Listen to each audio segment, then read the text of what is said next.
जय हिंद दोस्तों। ये एक इम्पॉर्टेंट वीडियो होने वाली है। इसमें मैं डिस्कस करूंगा कि 2024 के लिए सिविल सर्विसेज के लिए आप किस तरीके से ज्योग्राफी सेक्शन को प्रिपेयर कर सकते हैं। अब देखिए, ज्योग्राफी एक ऐसा सेक्शन है जो हमेशा से ही स्कोरिंग रहा है। अगर आप बाकी सब्जेक्ट से कंपेयर करें, खास करके प्रीलिम्स के अंदर, तो हिस्ट्री, इकोनॉमिक्स या और भी जो कोर सब्जेक्ट हैं उनके मुकाबले ज्योग्राफी थोड़ा ज़्यादा स्कोरिंग रहा है और बाकी सब्जेक्ट के मुकाबले थोड़ा सा ज़्यादा प्रिडिक्टेबल लाइंस पे रहा है। हालांकि ठीक है, इस बार का पैटर्न काफ़ी ज़्यादा चेंज हो गया, काफ़ी मुश्किलें आई आंसर करने में और उसके अकॉर्डिंग कट ऑफ पे भी इम्पैक्ट देखने को मिलेगा। बट हम अपना बेस्ट कर सकते हैं अपने अकॉर्डिंग। यहाँ पे हमें सोर्सेज और बाकी चीज़ें डिसाइड करनी पड़ेंगी जिनसे एक बेहतर तैयारी की नींव पड़े। अब देखिए, सबको पता है प्राइमरी सोर्सेज क्या है, बट पढ़ने का तरीका भी यहाँ पे थोड़ा मैटर करेगा और प्रैक्टिस आपको किस तरीके से करके चलनी है, ये चीज़ों पर भी बात कर लेंगे। देखिए, ज्योग्राफी के लिए प्राइमरी सोर्सेज एनसीईआरटीज़ ही रहेंगी। इसे आप जितनी बार रीडिंग करेंगे, जितना अच्छे से पढ़ेंगे और बार बार जब रिवाइज करेंगे तो क्वेश्चंस आपसे अच्छे से सॉल्व हो पाएंगे। तो एनसीईआरटीज़ प्राइमरी होंगी। अब इनमें सवाल ये उठता है कि क्या 6 to 10 तक की एनसीईआरटीज़ करें या 11 and 12 में टोटल 4 बुक्स आती है एनसीईआरटीज़ की, उन्हें कवर की जाए। तो देखिए, ये पर्सन टू पर्सन वेरी करता है। अगर आपको लगता है कि आपके पास इनफ टाइम है और आपकी बेस ज्योग्राफी में थोड़ी वीक है तो आप 6 to 10 जा सकते हैं। अदरवाइज 11 and 12 में भी चीज़ें आप कवर कर सकते हैं। मोस्ट ऑफ द चीज़ें रिपीटेटिव है। अब स्कोरिंग सेक्शन है 11th क्लास के ज्योग्राफी की। अगर हम बात करें फंडामेंटल्स ऑफ फिजिकल ज्योग्राफी, तो ये बुक मोस्ट इंपॉर्टेंट बुक है, ना केवल सिविल सर्विसेज के लिए बल्कि सीडीएस और जितने भी एग्जाम्स हैं यूपीएससी में।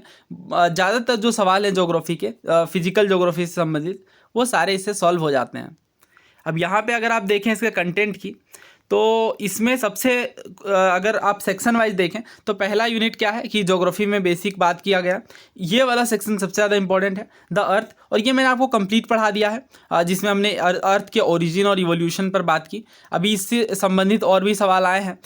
देखिए, ये अगर आप पढ़े तो फिर इसके थोड़े पेरिफेरल टॉपिक को भी आपको कवर करना है और ये हमने वीडियोज़ में कवर भी किया। और इसका सबसे अच्छा स्रोत रहेगा प्रीवियस ईयर क्वेश्चन। ना केवल आप सिविल सर्विसेज के प्रीवियस ईयर क्वेश्चन करें, बल्कि यूपीएससी के द्वारा जो अन्य परीक्षाएं ली गई हैं उनके भी प्रीवियस ईयर क्वेश्चन आपको कवर करने हैं, तभी आपको कंप्लीट क्लैरिटी मिल पाएगी। और मैंने जितने भी चैप्टर्स आपको यूट्यूब पे पढ़ाए हैं उन सभी में हर चैप्टर के साथ ना केवल सिविल सर्विसेज के बल्कि सीडीएस, एनडीए, सीएपीएफ, इन सभी के प्रीवियस ईयर क्वेश्चन को कवर किया है।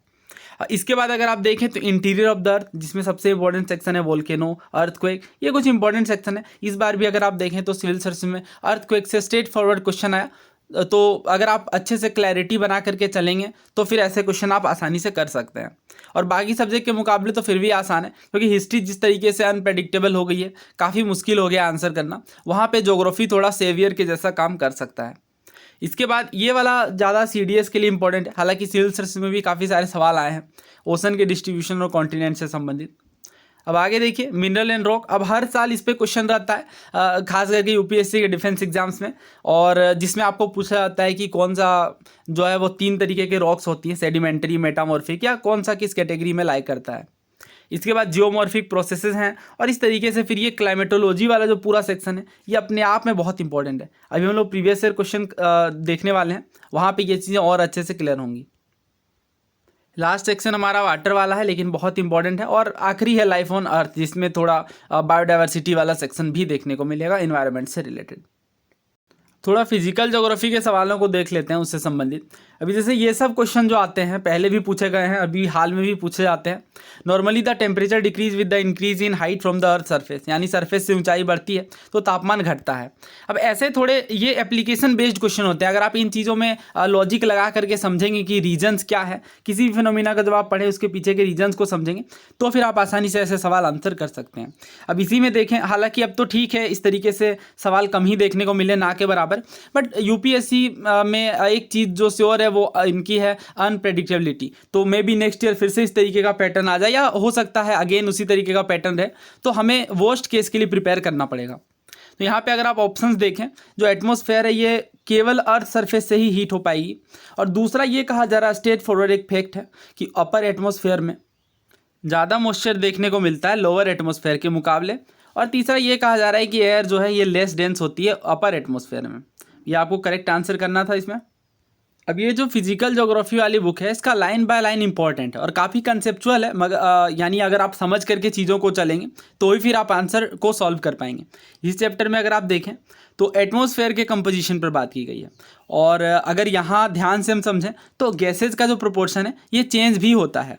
यानी अगर जो ऑक्सीजन की अगर हम बात करें तो अगर आप 120 किलोमीटर के हाइट पर जाओगे तो ना के बराबर ऑक्सीजन देखने को मिलेगा। इसी तरीके से जो वाटर वेपर हैं या जो कार्बन डाइऑक्साइड गैसेज हैं ये तो केवल 90 किलोमीटर्स तक ही देखने को मिलेंगे। यानी इनसे क्या साबित होता है कि जैसे ही आप एटमॉस्फेयर में ऊपर की ओर जाओगे तो वाटर वेपर, कार्बन डाइऑक्साइड, इनका प्रोपोर्शन बिल्कुल घट जाएगा, नेग्लिजिबल क्वांटिटी में देखने को मिलेगा। अब डेफिनेटली वाटर वेपर बाकी चीज़ें कम है तो अपर एटमॉस्फेयर में तो ज़्यादा मुश्किल तो होगा नहीं, तो ये गलत है। अब जैसे ही आप एलिमिनेट करते हैं यहाँ पे देखिए काफ़ी आसानी से ये सॉल्व हो जाता। और हाँ, ये तो हमें पता ही है कि अपर एटमॉस्फेयर में जो एयर है वो लेस डेंस ही होगी। अब देखिए ऐसा नहीं है कि ये आसान सवाल है तो फिर नहीं पूछे जाएंगे, इससे संबंधित और भी क्वेश्चन पूछे जाते हैं। हालांकि अब थोड़ा पैटर्न चेंज हुआ है, बट अगर आपको क्लैरिटी है ऐसे क्वेश्चंस में तो फिर आप उन क्वेश्चंस में भी बाकी लोगों के मुकाबले थोड़ा अच्छा परफॉर्म कर सकते हैं। जैसे अभी सिविल सर्विसेज में ये वाला क्वेश्चन पूछा गया 2023 में। अब ये क्वेश्चन भी आसान नहीं है, अर्थ एटमॉस्फेयर से संबंधित है। अब इंसोलेशन वाला टॉपिक अगर आपने बहुत अच्छे से कवर किया तो फिर आप इसे कर सकते हैं, बट अगेन वही बात है कि 11th की फिजिकल ज्योग्राफी से आप इन क्वेश्चंस को कर सकते हैं अगर आपने बार बार पढ़ी है, चीज़ें समझी हैं तो। क्योंकि वहाँ पे साफ तौर पे लिखा हुआ है कि इंफ्रा, जैसे अगर ये वाला पॉइंट हम देखें कि इंफ्रारेड वेव्स जो हैं ये लार्जली एब्जॉर्व कर ली जाती हैं वाटर वेपर के द्वारा, ये लाइन आपको साफ तौर पर देखने को मिल जाएगी। सो ये फंडामेंटल ऑफ फिजिकल ज्योग्राफी है, पेज नंबर 80। अब यहाँ पे आप देखें तो the passage of solar radiation through the atmosphere, और यहीं पे बताया गया क्या कि ट्रोपोस्फेयर में वाटर वेपर, ओजोन और जितने भी गैसेस हैं ये एब्जॉर्ब कर लेते हैं किन्हें, तो इंफ्रारेड रेडिएशन को। तो ठीक है, मुश्किल तो है इतनी चीज़ें याद रख पाना, बट क्योंकि हमारे पास बहुत लिमिटेड सोर्सेज है ज्योग्राफी के अंदर तो इन्हें हमें बार बार रिवाइज करना पड़ेगा, यानी 4-5 बार से भी ज़्यादा, तभी ये चीज़ें समझ में भी आएंगी और हर बार प्रीवियस ईयर क्वेश्चन भी करना है और तभी कंसेप्चुअल क्लैरिटी भी मिल पाएगी। अब क्लाइमेटोलॉजी में ये वाला पैटर्न बहुत ज़्यादा पहले पूछते थे, इसमें अगर आप देखेंगे प्रीवियस ईयर क्वेश्चन तो बहुत सारे क्वेश्चन निकल करके आएंगे। तो इसमें क्या पूछा जाता था, बेसिकली क्लाइमेट का फीचर बता दिया जाता था और उसी से एसोसिएटेड उस क्षेत्र के बारे में पूछ लिया जाता था या फिर उस क्लाइमेट से संबंधित सवाल आता था। तो इसमें अगर देखें जैसे क्लाइमेट एक्सट्रीम है, रेनफॉल काफ़ी कम होता है और लोग नोमैडिक हर्डर्स होते हैं, अब ये किस क्षेत्र को दर्शाता है। तो ठीक है, इसका आंसर तो डिस्कस हम कर लेंगे, बट इसका सोर्स भी आपको समझना पड़ेगा क्योंकि ये चीज़ आपको डायरेक्टली एनसीईआरटी में नहीं देखने को मिलेगी। इसका प्राइमरी सोर्स होगा जीसी लियोंग, वो आपको पढ़नी है और जीसी लियोंग में क्लाइमेटोलॉजी वाला जो सेक्शन है इस पर स्पेशल फोकस करना है, बिकॉज काफ़ी सारे कंसेप्ट हैं जो एनसीईआरटी में डायरेक्टली नहीं है। ऑब्वियसली अगर हम देखें तो उतने डेप्थ में क्लाइमेटोलॉजी वाला सेक्शन नहीं है, बट जीसी लियोंग जब आप पढ़ेंगे एक बार, खास करके वर्ल्ड क्लाइमेट से एसोसिएटेड लास्ट के आई थिंक कुछ चैप्टर्स हैं, तो काफ़ी आसानी से फिर आप ऐसे क्वेश्चन कर पाएंगे। जस्ट फॉर रेफरेंस इस तरीके के सवाल और भी हैं।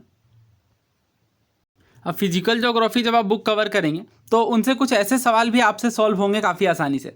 जैसे ये देखिए 2015 का क्वेश्चन है, यहाँ पे 2 स्टेटमेंट हैं और करेक्ट आपको बताना है। पहला ये कहा जा रहा है कि विंड जो ब्लो करती है 30 डिग्री नॉर्थ और 60 डिग्री साउथ के बीच, ये वेस्टर्लीज कहलाती है। दूसरा ये कहा जा रहा है कि जो मोस्ट एयर मासेज होती हैं उनमें विंटर रेन वो करवाती हैं कहाँ, नॉर्थ वेस्टर्न रीजन में, वेस्टर्लीज के एक पार्ट के रूप में।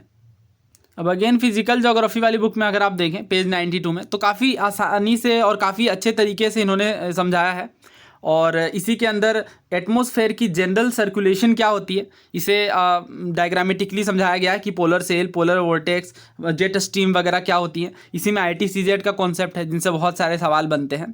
तो इसी के तहत अगर आप देखें तो 30 to 60 डिग्री नॉर्थ में और 32 डिग्री साउथ में ये ईस्टर्लीज कहलाती हैं, राइट। बट यहाँ पर अगर आप देखें तो इन्होंने डायरेक्टली कह दिया है 30 north and 60 degree south latitude, तो ये तो गलत है बिकॉज 30-60 नॉर्थ का आता फिर 30-60 साउथ का आता, तो ये गलत है और दूसरा वाला सही है। और ये PDF में डाल दूंगा, इसमें कुछ सवालों के एक्सप्लेनेशन भी मैंने लिख रखे हैं। अब विंटर रेन क्या है, तो ये नॉन मॉनसूलर प्रेसिपिटेशन देखने को मिलता है जो कि वेस्टर्लीज के कारण ही ड्राइव होता है। ये चीज़ NCERT से आप सॉल्व कर पाएंगे। कुछ सवाल ऐसे भी आते हैं, नॉर्दर्न हेमिस्फीयर में लॉन्गेस्ट डे क्या होगा, तो बिल्कुल बेसिक NCERT से ऐसे क्वेश्चन सॉल्व हो जाते हैं। अब देखिए कुछ इसमें ऐसे टॉपिक हैं जो बहुत ज़्यादा इंपॉर्टेंट होते हैं और बहुत सारे सवाल देखने को मिलते हैं, जिसमें से एक ITCZ है, एल नीनो है, ला नीना है, इनसे बहुत सारे क्वेश्चन पूछे गए हैं और इन फ्यूचर भी पूछे जा सकते हैं। तो इन टॉपिक्स को आपको अच्छे से प्रिपेयर करना है। और प्रीवियस ईयर क्वेश्चन भी आपको नहीं स्किप करना है। जैसे ये सवाल था 2019 का, ड्यू ड्रॉप क्यों फॉर्म नहीं होता है क्लाउडी नाइट में, राइट। तो ये चीज़ अगर आप देखें तो यही चीज़ 1979 में भी पूछी गई थी, और ये सारे सवाल हमने कवर किए हैं ऑलरेडी। तो फिजिकल ज्योग्राफी की प्लेलिस्ट की लिंक मैं डाल दे रहा हूँ, वहाँ से आप इन जब टॉपिक्स को कवर करेंगे तो हर एक वीडियो के एंड में आपको previous year question topic wise देखने को मिल जाएंगे। जैसे एक टॉपिक मान लीजिए आपने अर्थक्वेक पढ़ा, तो अर्थक्वेक से संबंधित 20-30 जितने भी सवाल यूपीएससी के द्वारा अलग अलग परीक्षाओं में पूछे गए हैं, उन सभी सवालों को हमने साथ में कवर किया है। और ये हर साल का होगा कि 1, 2, 3 सवाल तो एटलीस्ट आपके डायरेक्टली एनसीईआरटी से हिट करेंगे, तो उन्हें आप तभी सॉल्व कर पाएंगे जब आप बार बार पढ़ेंगे। जैसे कि बिल्कुल ही 9th क्लास की एनसीईआरटी में डायरेक्ट दिया गया है इल्मेनाइट के बारे में, और पूछा भी गया है स्टेट पीएससी वगैरह में। तो ये ऐसे सवाल फिर आपके गलत नहीं होने चाहिए, बिकॉज इनमें ही चांसेस हैं जिनमें आप श्योर शॉट स्कोर कर सकते हो। अब नाउ सबसे इंपॉर्टेंट सेक्शन पर बात करते हैं एटलस पर। तो देखिए एटलस आपको बहुत अच्छे से कवर करना है, बिकॉज इस बार बहुत सारे सवाल आए हैं। एक तो यूक्रेन का बॉर्डरिंग कंट्रीज पूछ लिया गया, हालांकि ठीक है वो तो आसान था, बिकॉज चर्चा में काफ़ी ज़्यादा बना हुआ था, सबने इस चीज़ को पढ़ा होगा, यूक्रेन के बॉर्डरिंग कंट्रीज, यूक्रेन के इंपॉर्टेंट रीजन्स, ये चीज़ें। लेकिन और 1-2 सवाल जैसे आप देखें कोंगो बेसिन वाला सवाल जो इस बार सिविल सर्विसेज 2023 में पूछा गया। अब ये क्वेश्चन भी अगर आपने मैपिंग अच्छे से की है तो फिर ये आपके लिए बोनस है, बिकॉज ऐसे क्वेश्चन मुश्किल होते हैं आंसर करना अगर अच्छे से मैपिंग में क्लैरिटी नहीं है तो उन सवालों में काफ़ी श्योर शॉर्ट तरीके से आप आंसर ठीक कर सकते हैं। क्लास 11th की ज्योग्राफी एनसीईआरटी में एक और ज्योग्राफी की बुक आती है, इंडिया फिजिकल इन्वायरमेंट के नाम से। अब ये बुक भी अपने आप में बहुत ज़्यादा इंपॉर्टेंट है, यहाँ से भी स्ट्रेट फॉरवर्ड क्वेश्चन देखने को मिलते हैं। हालांकि इस बार रिवर, ट्रिब्यूटरीज, डैम, लेक्स, ये जो सेक्शन है इनसे ना के बराबर सवाल, एक क्वेश्चन आई थिंक था जो मिक्स्ड करके पूछा गया था, वो भी आंसर करना बहुत डिफिकल्ट था, बिकॉज एक तो ठीक है रिवर वाला कर सकते थे, बट बाकी के 2 उसमें काफ़ी मुश्किल थे। बट अगेन हम अगर प्रिपेयर करेंगे इसे तो ट्रिब्यूटरीज वाला सेक्शन बहुत ज़्यादा पूछा गया है। अगर आप देखें तो 2-3 सालों पहले ब्रह्मपुत्रा के ट्रिब्यूटरीज और साउथ इंडिया की रिवर्स के ट्रिब्यूटरीज पर काफ़ी सारे क्वेश्चन पूछे जाते हैं, तो ये हैं। इसके बाद डैम्स पे भी क्वेश्चन आते हैं और लेक वगैरह पे भी सवाल आते हैं, तो इनको अच्छे से आप प्रिपेयर करेंगे मैप के थ्रू, एटलस के थ्रू, या फिर 11th क्लास की जो इंडियन ज्योग्राफी वाली बुक है यहाँ से भी काफ़ी कुछ हेल्प मिलेगी। अभी देखिए इसमें क्या सेक्शन इंपॉर्टेंट है, तो एक तो इंडियन क्लाइमेट वाला सेक्शन काफ़ी ज़्यादा इंपॉर्टेंट है, नेचुरल वेजिटेशन, इनसे भी संबंधित सवाल आते हैं। सॉइल्स वगैरह एक काफ़ी इंपॉर्टेंट टॉपिक हो जाता है, क्वेश्चन बनेगा तो फिर ये आंसर करना, इस टॉपिक से सवाल को आंसर करना आसान रहेगा, बिकॉज इनमें ऐसा है कि अगर आपने सॉइल्स के टाइप पढ़ लिए, सॉइल के फीचर्स पढ़ लिए प्रीवियस ईयर क्वेश्चन के साथ में, तो फिर इनसे सवाल बनते हैं और सॉल्व भी होते हैं।